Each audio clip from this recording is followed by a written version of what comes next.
नमस्ते दोस्तों, मैं रिगो हूं और हम वापस आ गए हैं एक और वीडियो के साथ। इस बार हम ग्रेट ब्रिटेन के बीचों बीच जा रहे हैं कुछ कमाल के हिडन जेम्स ढूंढने के लिए। हम बात कर रहे हैं ऐसी एपिक, ऐसी अमेजिंग जगहों की कि आप अभी के अभी फ्लाइट बुक करना चाहेंगे। अंत तक बने रहिएगा क्योंकि मैं आप लोगों के लिए एक छोटा सा क्विज रखने वाला हूं।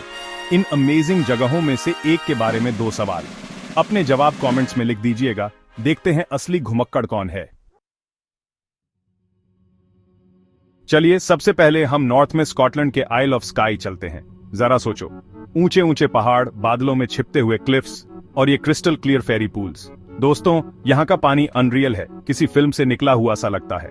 हम बात कर रहे हैं वाटरफॉल्स की जो मॉस से ढकी चट्टानों से गिरती हैं, रिफ्लेक्शंस जो आपको दंग कर देंगे। ये वो जगह है जो आपको मैजिक में यकीन दिला देती है, समझ रहे हो? हाँ, और अपने हाइकिंग बूट्स जरूर ले जाना क्योंकि आप यहाँ एक्सप्लोर करते हुए बहुत टाइम बिताना चाहेंगे। अब हम चलते हैं Cornwall, England, Saint Michael's Mount देखने। ये जगह कमाल की है। ये एक छोटा सा आइलैंड है जिसके ऊपर एक मेडिवल कैसल बना हुआ है जो मेनलैंड से एक पुराने कॉजवे से जुड़ा हुआ है। खास बात, हाई टाइड में ये कॉजवे पानी में डूब जाता है। कितना एपिक एस्केप रूट है ना? असल में आप लो टाइड में समुद्र के तल पर चल सकते हैं जो काफी सरियल है। इस यूनिक एक्सपीरियंस के लिए टाइड्स के हिसाब से विजिट प्लान करना डेफिनेटली वर्थवाइल है। अब अगर आप गेम ऑफ थ्रोन्स के फैन हैं तो तैयार हो जाइए क्योंकि ये अगली जगह आपके होश उड़ा देगी। The dark hedges in northern Ireland.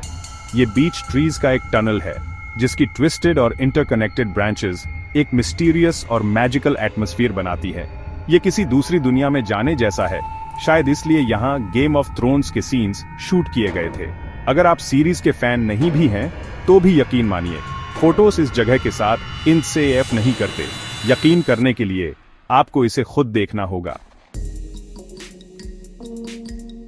Port Marrion village, क्या इटली इन वेल्स?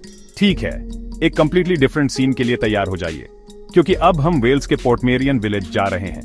जरा सोचो, एक कलरफुल इटालियन टाउन लेकिन वेल्स के कोस्ट पर बसा हुआ। यह किसी सपने में जाने जैसा है। सोचो, पैस्टल कलर्ड बिल्डिंग्स, एक्सोटिक गार्डन्स और एस्चुअरी के अमेजिंग व्यूज।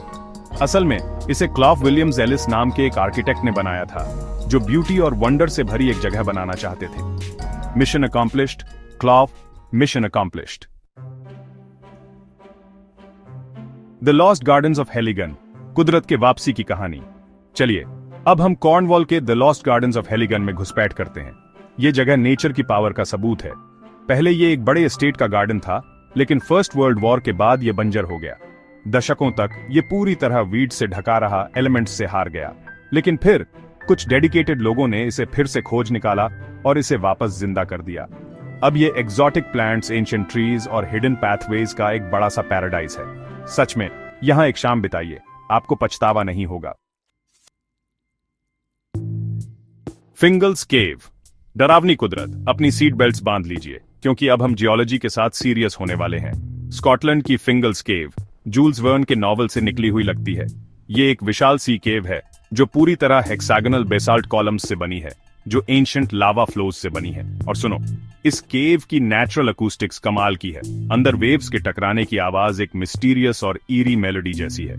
पिंक फ्लॉयड ने इसके ऊपर एक सॉन्ग भी लिखा है। इतनी कूल है ये जगह।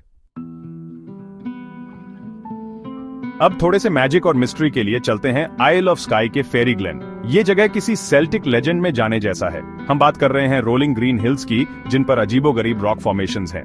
लोकल लोगों का कहना है कि ये फॉर्मेशंस फेरीज ने बनाई हैं और सच कहूं तो मुझे भी लगता है ऐसा ही है। यहाँ एक मिस्टिकल एनर्जी है, आप इसे महसूस कर सकते हैं। फेरीज से सावधान रहना, वो थोड़ी शरारती होती है।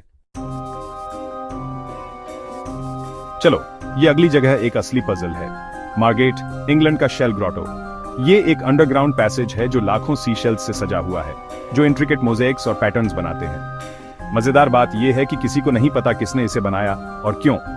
कुछ लोगों का मानना है कि ये एक एंशिएंट टेंपल था, कुछ का मानना है कि ये किसी अमीर सनकी का शौक था। कहानी चाहे जो भी हो, ये आर्ट और इंजीनियरिंग का एक इंप्रेसिव फीट है। किसने सोचा होगा कि शेल्स इतने फैसिनेटिंग हो सकते हैं। चलिए हमारे आखिरी हिडन जेम के लिए चलते हैं कॉर्नवॉल के कोस्ट पर मिनैक थिएटर देखने। सोचो, अटलांटिक ओशन को बैकड्रॉप बनाकर प्ले देखना। ये ओपन एयर थिएटर क्लिफ्स में बना हुआ है, समुद्र के ऊपर। ये वाकई में एक इम्प्रेसिव सेटिंग है और यहाँ के परफॉर्मेंसेस भी टॉप नॉच हैं। यहाँ शेक्सपियर से लेकर म्यूजिकल्स तक सब कुछ होता है, मतलब सबके लिए कुछ न कुछ है। कोशिश करना कि शो के दौरान वेव्स में उछलते हुए डॉल्फिन से ज्यादा डिस्ट्रैक्ट ना हो। और आखिरकार हम अपने आखिरी डेस्टिनेशन पर पहुंच गए हैं, द केल्पीज। ये स्कॉटलैंड में हॉर्स हेड्स के 2 जायंट स्कल्पचर्स हैं और ये वाकई इंप्रेसिव हैं। ये 30 मीटर से भी ऊंचे हैं और मिथिकल वाटर स्पिरिट से इंस्पायर्ड हैं।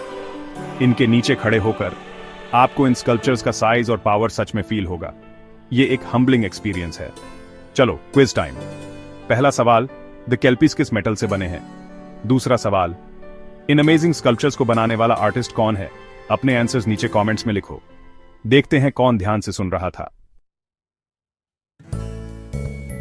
और बस यहीं खत्म होता है ग्रेट ब्रिटेन के हिडन जेम्स का हमारा क्विक टूर। उम्मीद है कि इस वीडियो ने आपको इन अमेजिंग जगहों को अपनी ट्रैवल बकेट लिस्ट में ऐड करने के लिए इंस्पायर किया होगा। अगर आपको ये वीडियो पसंद आया तो इसे एक बड़ा सा थम्स अप दीजिए, सब्सक्राइब बटन दबाइए और इसे अपने ट्रैवल बडीज के साथ शेयर करो। देखने के लिए धन्यवाद और मिलते हैं अगले वीडियो में।